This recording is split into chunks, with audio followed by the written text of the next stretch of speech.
It's funny because over the last, 5 years, I would say, I lost a lot of contacts with a lot of business people. And when I brought those relationships back over time with some people, I'd see folks that I hadn't seen in a long time. We'd have dinner, cocktails, or whatever. And the two questions that were always asked of me were, how are you two boys?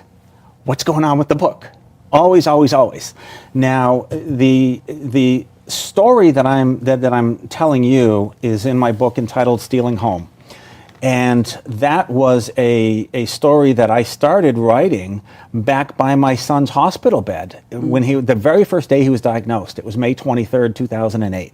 Right? You never forget your diagnosis day. And for me, it was an opportunity to sit and gather my thoughts and just think about where I was and just write everything down in my laptop.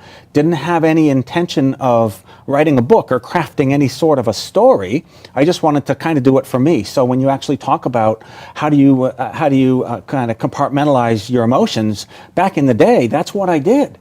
So it just worked out into almost a really cathartic situation for me to put things down.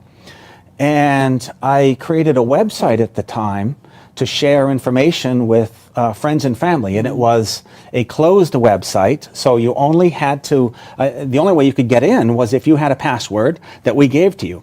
So it was a very personal daily journal of what was going on in our life. And the naive side of me didn't realize that people share passwords and people have a lot of friends.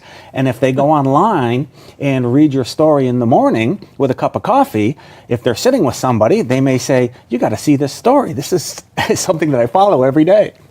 So for us, the website grew and grew and grew and grew. So more and more people started to follow our story. And that entire process just made me stop and say, you know what? People are investing time in listening to this child in Boston struggling. Let me do a little bit of a better job to give back and tell our story someday, one day. So I took a lot of information from that website. And today the website has realized it's not even a live website per se, where I usually do 1 or 2 posts a year on there. And it's realized over 250,000 hits. So it's a website that really was created as a mechanism to get information out to people, and it turned around and became a mechanism of support for us. So people were putting entries in every day and talking about our journey and giving us lots of words of inspiration. So that website just got me thinking as well, there has to be more to why we're going through this journey. So it's connecting with people. How do I take it to the next level and really share a lot of the behind the scenes details that people were not aware of when we were going through that journey? And that's really what this book does. It's a very deep retelling of what we went through, but it also has a very positive, uplifting message to it too. Well, what are 2 or 3 tips you could give people who are going through adversity right now? One of the biggest pieces of advice I would say to people is you're not going to overcome adversity if your mind is not in the right place initially. And in that, there's that shock factor where you've just received some very, very bad news. You can't suppress those emotions associated with that. You have to accept, yes, I just received some very, very bad news. And if that means you need to go away and cry, that's okay. If you want to take a day off from work, that's okay. You're not going to face adversity unless you get your head, your mind into the right space first. From there, then you can start to formulate what is your plan going to be moving forward. So you have to get through that initial shock phase, if you will.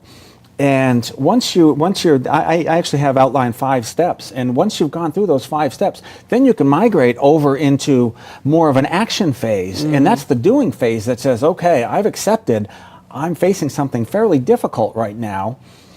What do I do about it? So you're over the emotional phase, now you've migrated over into the doing phase. So you formulate your action plan, you draft your action plan, and then you get ready to implement that action plan. But none of that can occur until your head is in the right frame of mind. So when you ask me that question, I think you really have to accept first of all. You have to be willing to accept something not great is going on right now. And then from there, however long it takes, if it's a week to grieve, that's okay. Don't stop and say, okay, I've got to tough it out. Yeah, I got to tough it out, and I got to make this thing happen. Whatever it takes. If it's a week, fine, accept it, and then get your mind into the right phase, and then move on to the next steps associated with this.